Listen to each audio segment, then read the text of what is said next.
Hello guys and welcome back again. जैसा कि हमारी क्रिप्टोग्राफी सीरीज चल रही थी लेक्चर की, उसमें हमने पिछले वीडियोस में जो देखा था, जो इन्फॉर्मेशन ली थी, वो आपको देखिए जुड़ी हुई थी क्रिप्टो एनालिसिस से, जिसमें हमने classical crypto analysis, implementation attacks और सोशल इंजीनियरिंग के बारे में डिटेल में देखा था। क्लियर। उसके बाद हम थोड़ा सा एक बार रिकैप और कर लेते हैं कि हमने और क्या क्या देखा था। तो वो चीज़ें थी आपकी, देखिए, जो अटैकर जो आपका होता है वो आपके जो भी आपका क्रिप्टो सिस्टम उसके वीकेस्ट पॉइंट पर आपको फोकस करता है कि वहाँ पे वल्नरेबिलिटीज़ को कैसे एक्सप्लॉइट करनी। क्लियर। उसके बाद हमने कर्चॉफ प्रिंसिपल भी देख लिया था, और वहाँ पे हमने पिछले वीडियो में काफ़ी अच्छे से एक्सप्लेन किया है, आप चाहें तो वहाँ जाकर देख सकते हैं। ठीक है। कर्चॉफ प्रिंसिपल था, और आपके पास अटैक सरफेस और अटैक ट्रीज के बारे में हमने बात की थी कि अटैक सरफेसेस और अटैक ट्रीज क्या होते हैं। ठीक है। उसमें network attack surface, software attack surface और ह्यूमन अटैक सरफेस सारे इन्वॉल्व थे, और वहाँ पे हमने एक्सप्लेन किया था उन चीज़ों को। तो एक बार चलिए आगे आज अपने वीडियो में देखने वाले हैं हम कि आज आगे क्या होने वाला है। तो चलिए दोस्तों शुरू करते हैं कि आज आज के वीडियो में हम क्या देखने वाले हैं। तो देखिए, आज हम स्टार्ट करने वाले हैं अपने जो हमारा कोर्स प्रोसीड कर रहा है उसमें आज हम स्टार्ट करेंगे सिमेट्रिक साइफर्स। ठीक है।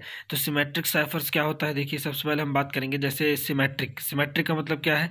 जैसे हमने पिछले वीडियोज़ में पढ़ा हुआ था कि सिमेट्रिक और असिमेट्रिक एन्क्रिप्शन होते हैं। ठीक है। तो सिमेट्रिक एन्क्रिप्शन में क्या होता है, एक ही की रिक्वायरमेंट होती है, मतलब जिस की से लॉक किया जाता है उसी की से लॉक खोला जाता है।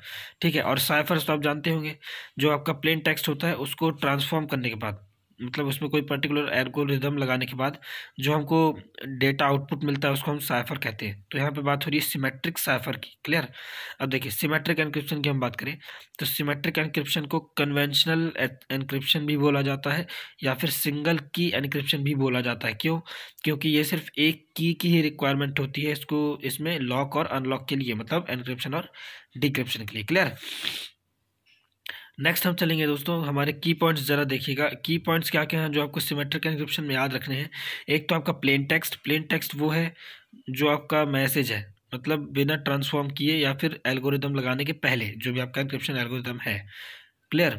उसके बाद आपको याद रखना है साइफर टेक्स्ट। साइफर टेक्स्ट आप जानते होंगे क्या है, मैंने पिछले वीडियोज़ में अपने से अच्छे से डिस्कस किया हुआ है, तो वहाँ जाके आप उनको देख सकते हैं एक बार, जिन्हें इसके बारे में नहीं पता। क्लियर। नेक्स्ट आपका आएगा एन्क्रिप्शन एल्गोरिदम, मतलब encryption algorithm, decryption algorithm, secret की। तो देखिए, ये सारे आपके की पॉइंट्स हैं जो कि आपको याद रखने हैं। क्लियर। तो उसमें आपका प्लेन टेक्स्ट होगा, साइफर टेक्स्ट होगा जो कि बनेगा एन्क्रिप्शन एल्गोरिदम, प्लेन टेक्स्ट को ट्रांसफॉर्म करने के लिए साइफर टेक्स्ट में, और डिक्रिप्शन एल्गोरिदम साइफर टेक्स्ट से वापस प्लेन टेक्स्ट बनाने के लिए। और सीक्रेट की क्या होगी, एक पर्टिकुलर की जिसको यूज़ करके हम ट्रांसफॉर्मेशन करेंगे। ठीक है।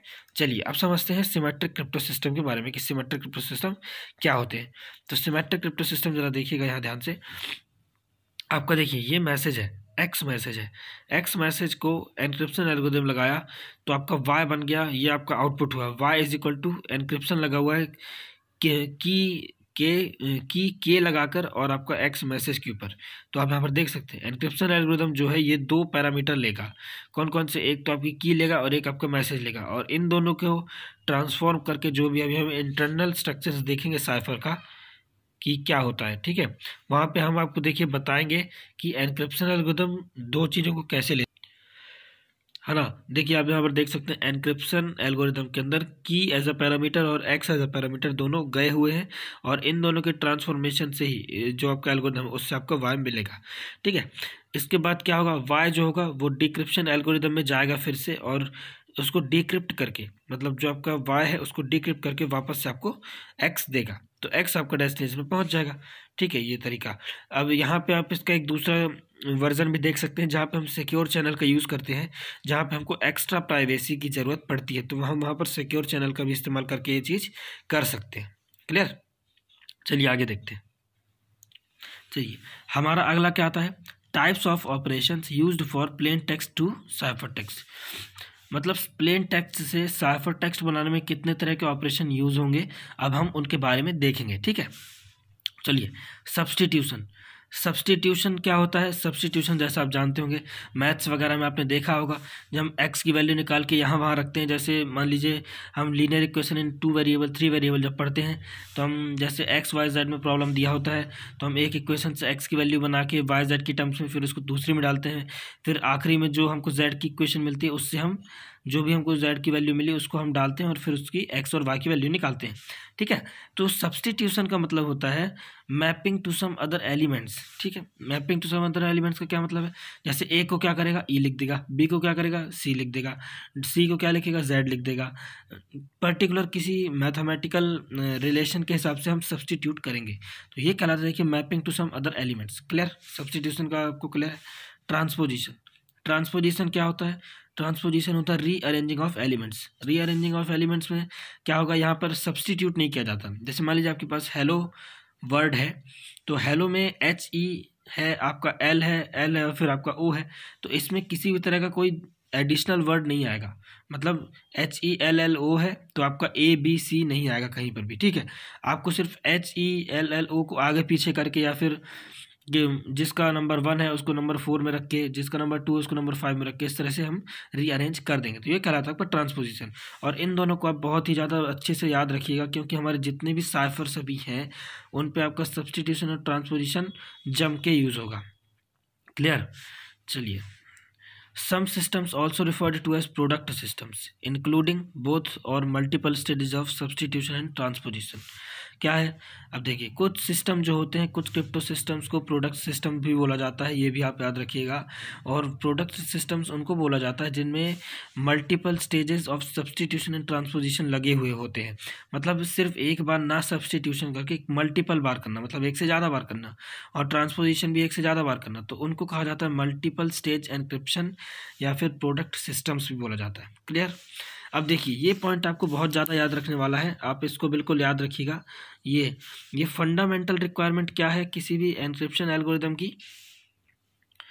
कि आपका जो इन्फॉर्मेशन होगी, no information is lost and all the operations are reversible.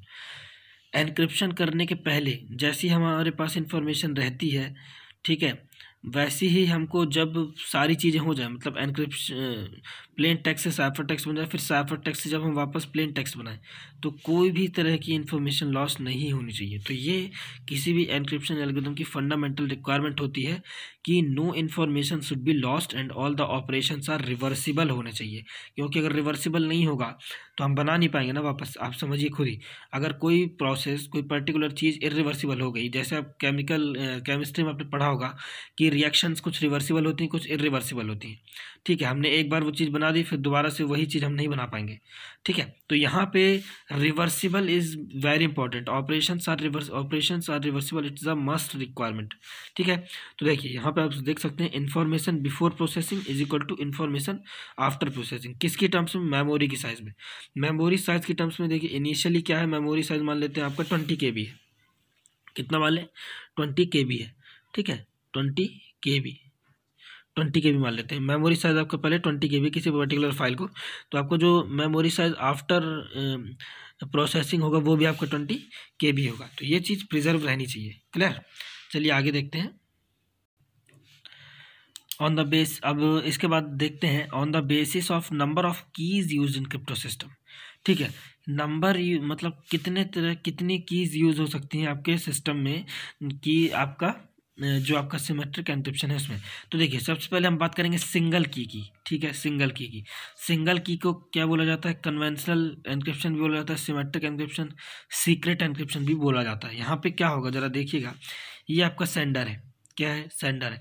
Sender क्या करेगा, एक पर्टिकुलर फाइल को भेजना चाह रहा है कहाँ पे, रिसीवर के पास, और वो हमारा जो मैसेज है वो एक्स है। तो देखिए यहाँ पे क्या है, यहाँ पे जिस की को यूज़ करके, देखिए मैं आपसे अभी पिछले वाले थोड़ा देर पहले मैंने आपको क्या बताया था कि एन्क्रिप्शन एल्गोरिथम होगा वो मैसेज को और की को एज अ पैरामीटर लेगा ट्रांसफॉर्मेशन के लिए, जो पूरी होल ट्रांसफॉर्मेशन होगी, मतलब उसको प्रोसेस करने के लिए। एक्स और के का यूज़ करके encryption algorithm Y output produce करेगा, जो कि रिसीवर के एंड पहुंचेगा। रिसीवर के पास डिक्रिप्शन एल्गोरिथम करने का एक पर्टिकुलर जरिया होगा, जो कि उसके पास एज अ सॉफ्टवेयर या फिर एज अ हार्डवेयर कुछ भी हो सकता है। ठीक है, तो यहाँ पे डिक्रिप्शन एल्गोरिथम क्या होगा, एक्स को, वाई को और के को, ज़रा देखिएगा ध्यान से, वाई को और के को लेकर डिक्रिप्ट करके वो एक्स बनाएगा। ठीक है, ये मैथमेटिकली कैसे बनता है मैं आपको बताऊंगा अभी, लेकिन अभी आप बस इतना जान के रखिए कि सेंडर के एंड पे जो एन्क्रिप्शन एल्गोरिदम होगा वो प्लेन टेक्स्ट को और आपका की को एज अ पैरामीटर लेगा एन्क्रिप्शन एल्गोरिदम में, और आपका रिसीवर एंड में क्या होगा, वाई को, जो कि आपका आउटपुट था, मतलब साइफर टेक्स्ट था, साइफर टेक्स्ट और की को लेकर एक्स बनाएगा। वहाँ पे प्रोसेस रिवर्स होगी, ठीक है, रिवर्सिबल प्रोसेस है क्योंकि। तो इस तरह से आपका जो सिंगल की एन्क्रिप्शन है वो कैरी आउट होगा, पूरी प्रोसेस ये है। क्लियर है। नेक्स्ट हम देखते हैं, अब देखिएगा ज़रा, टू की सिस्टम में, टू की सिस्टम, अब देखिए एक से ज़्यादा होगी तो इसको क्या बोला जाता है, डिफरेंट की क्रिप्टो सिस्टम भी बोला जाता है, या फिर डिफरेंट की एन्क्रिप्शन, या फिर पब्लिक की एन्क्रिप्शन, या फिर असिमेट्रिक एन्क्रिप्शन। ये सारी चीज़ें अगर आपको कहीं पर भी दिखें, मतलब डिफरेंट की, पब्लिक की, असिमेट्रिक एन्क्रिप्शन, इसका मतलब आप एक ही समझ जाइएगा कि एक से ज़्यादा कीज़ का यूज़ हो रहा है। अब देखिए यहाँ पर क्या होगा, यहाँ पर डिफरेंस क्या आएगा, डिफरेंस ये आएगा, देखिए ये आपका सेंडर है, ये पर्टिकुलर मैसेज कोई एक्स मैसेज भेजेगा, एक्स मैसेज भेजना चाह रहा है रिसीवर को, तो क्या कर देगा, क्या होगा, देखिए सेंडर क्या कर रहा है, के वन की का यूज़ कर रहा है, और एन्क्रिप्शन एल्गोरिदम क्या कर रहा है, आपका एक्स और के को एज अ पैरामीटर लेके आपका वाई आउटपुट प्रोड्यूस कर रहा है। क्लियर, आपका वाई आउटपुट प्रोड्यूस हो गया।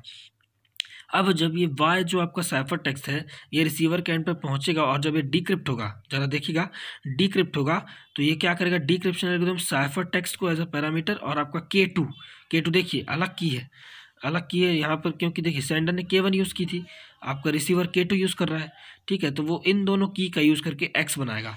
अभी यही सबसे इंटरेस्टिंग पार्ट है हमारी क्रिप्टोग्राफी का, कि हमारे पास एक से ज़्यादा की मदद से भी हम किसी पर्टिकुलर साइफर टेक्स्ट को डिक्रिप्ट कर सकते हैं, अगर उसका एल्गोरिथम हमको पता है तो। ये देखिए, ये पर्टिकुलर प्रॉपर्टीज़ होती हैं जो आपकी की जनरेशन एल्गोरिथम्स होते हैं, उनकी पर्टिकुलर मैथमेटिकल प्रॉपर्टीज़ होती हैं, कि जैसे आपका के1 है, ठीक है, हमने के1 बनाया कुछ एल्गोरिथम लगा के, और हम के2 कैसे डिराइव करेंगे जिससे कि के1 के जैसी ही की बन जाए, के1 के जैसी ही की बन जाए, ठीक है। तो ये सबसे इंटरेस्टिंग पार्ट है आपका पूरी पब्लिक की क्रिप्टोग्राफी का और असिमेट्रिक एन्क्रिप्शन का। अभी हम हालांकि इसके बारे में डिटेल में पढ़ेंगे, तो आप ये चीज़ याद रखिएगा, ठीक है। असिमेट्रिक एन्क्रिप्शन में क्या हो रहा है, देखिए आपका सेंडर है वो एक्स और के1 को पैरामीटर बना के भेज रहा है एन्क्रिप्शन एल्गोरिथम के पास, एन्क्रिप्शन एल्गोरिथम क्या कर रहा है, वाई साइफर टेक्स्ट प्रोड्यूस कर रहा है, और आपका रिसीवर एंड पे क्या हो रहा है, डिक्रिप्शन एल्गोरिथम है वो वाई को, मतलब साइफर टेक्स्ट को, और के2 की को लेकर ट्रांसफॉर्मेशन या रिवर्स ऑपरेशंस कर रहा है, जिससे हमको एक्स मिल रहा है। क्लियर है, ठीक है, चलिए आगे देखते हैं। ठीक है, नाउ हमारा थर्ड वे जो है वो हम देखिए यहाँ पे डिफ्रेंशिएट करेंगे प्लेन टेक्स्ट की प्रोसेसिंग कैसे हो रही है। क्लियर, उसके बेस में ये आपका क्लासिफिकेशन किया गया है। तो यहाँ पे सबसे पहले आता है ब्लॉक साइफर। ठीक है, ब्लॉक साइफर क्या होते हैं, देखिए ब्लॉक साइफर क्या होता है, जैसे हम मान लेते हैं आपके पास हेलो वर्ड है, मतलब हेलो आई एम हियर, इस तरह का कोई वर्ड है। ठीक है, तो ये क्या करेगा, अगर हम फंडामेंटल प्रोसेसिंग में जाएं तो इसमें क्या होगा, एक ब्लॉक बन के, मतलब पूरे ब्लॉक बन के जाएंगे एन्क्रिप्शन एल्गोरिथम के अंदर, मतलब पूरा एक ब्लॉक आपके अंदर जाएगा। मतलब ब्लॉक क्या होता है, block is a collection of elements. अभी मैं आपको बताता हूँ, देखिएगा जरा इसको ध्यान से देख लीजिएगा। ब्लॉक साइफर और स्ट्रीम साइफर बहुत इंपॉर्टेंट है और आगे हम इन्हीं के बारे में बात करेंगे, तो जरा इसको ध्यान से देख लीजिएगा। ब्लॉक वन देखिए, इनपुट किया, ब्लॉक वन गया input as a encryption algorithm में, तो इसने क्या आउटपुट प्रोड्यूस किया, एनक्रिप्टेड ब्लॉक वन। मतलब ये वाला जो आपका प्लेन ब्लॉक था, और इसको आप कह सकते हैं साइफर ब्लॉक। क्यों, क्योंकि ये एन्क्रिप्शन एल्गोरिथम लगाने के पहले था, तो ये प्लेन है, तो ब्लॉक वन है। ठीक है, इसको हम प्लेन ब्लॉक भी कह सकते हैं। और आपका ये देखिए, आपके आउटपुट है, ये आपका एनक्रिप्टेड ब्लॉक आपको मिलेगा, जहाँ पे आपको आफ्टर ट्रांसफॉर्मेशन ये मिलेगा। क्लियर, ऐसे ही ब्लॉक टू की अगर हम बात करें तो ब्लॉक टू एज इनपुट जाएगा कहाँ, एनक्रिप्शन एल्गोरिथम में, और एनक्रिप्शन एल्गोरिथम में जाने के बाद आउटपुट प्रोड्यूस करेगा, जो कि आपका एनक्रिप्टेड ब्लॉक टू हो जाएगा। क्लियर, तो देखिए यहाँ पे क्या होगा, block fundamentally consists of a pre defined set of elements. हमारे जो ब्लॉक होंगे, अभी हम एल्गोरिथम में आगे देखेंगे कि हमारे जो ब्लॉक होते हैं इनको हम प्रीफिक्स डिफाइंड कर देते हैं कि ये इतने ही एलिमेंट्स लेगा। ठीक है, और एज अ इनपुट आपका एन्क्रिप्शन एल्गोरिथम में जाएगा। क्लियर, ब्लॉक वन की अगर देखिए हम बात करें तो A B C D E F, ये 6 एलिमेंट्स का ब्लॉक है।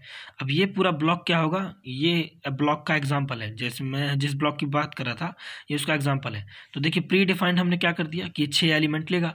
अब 6 एलिमेंट वो कोई भी हो सकते हैं, वो आपके कैरेक्टर्स हो सकते हैं, अल्फ़ाबेटिकल कैरेक्टर्स हो सकते हैं, नंबर्स हो सकते हैं, आपके स्पेशल कैरेक्टर्स हो सकते हैं, कुछ भी एस्काई कोड में जिसका पूरा वो आपका अवेलेबल होता है। ठीक है, तो ब्लॉक का एग्जाम्पल ये देखिए, इसके इसमें 6 एलिमेंट्स हैं। ब्लॉक 2 हम देखें GHIJKL, इसमें भी 6 एलिमेंट्स हैं। G है, H है, 1 2 3 4 5 6 एलिमेंट्स हैं। क्लियर? तो ये आपका ब्लॉक साइफर के बारे में था। तो आप ये याद रखिएगा कि ब्लॉक साइफर के केस में क्या होता है, जो हमारा एन्क्रिप्शन एल्गोरिथम होता है वो पूरे ब्लॉक को ट्रांसफॉर्म करता है एक बार में। ठीक है, ये चीज़ याद रखिएगा। Block consist of elements. Next आता है हमारा स्ट्रीम साइफर। स्ट्रीम साइफर में दोस्तों क्या होगा, देखिए इसमें क्या होगा, जैसे आपके जो ब्लॉक्स हमने अभी देखे थे, इसमें जैसे ये ब्लॉक बना हुआ है ABCD, तो इसमें क्या होगा, जो आपका एन्क्रिप्शन एल्गोरिथम होगा ये बिट बाय बिट लेगा। बिट बाय बिट लेने का क्या मतलब है, A को पहले लेगा, ठीक है, तो A से कुछ बनाएगा, A से मान लीजिए Z बना दिया, फिर B को लेगा, फिर B से मान लीजिए Y बना दिया, C लेगा, C से X बना दिया, और D है, D से W बना दिया। ठीक है, तो स्ट्रीम साइफर में क्या होगा, जैसे कि आपको देखिए नाम से ही पता चल रहा है, स्ट्रीम में क्या होगा, जो आपके एलिमेंट्स की स्ट्रीम होगी, तो उसको 1 बाय 1 ही आपका प्रोड्यूस करेगा आपका जो एन्क्रिप्शन एल्गोरिथम होगा। क्लियर है? तो उम्मीद है दोस्तों आपको जो हमारा आज का वीडियो था वो समझ में आया होगा, और आज हमने काफ़ी इंपॉर्टेंट चीज़ें डिस्कस की हैं सिमेट्रिक एन्क्रिप्शन से रिलेटेड। तो जल्दी ही हम आपसे मिलते हैं अपने नेक्स्ट वीडियो में, क्योंकि वीडियो ज़्यादा लंबा हो रहा है, और आपके comments and queries are always welcomed. तो आपके मन में जो भी क्वेश्चन है प्लीज़ कमेंट करके पूछें एंड आई विल क्लियर। ठीक है, तो मिलते हैं आपसे जल्दी अपने हम नेक्स्ट वीडियो में, तब तक के लिए गुड बाय।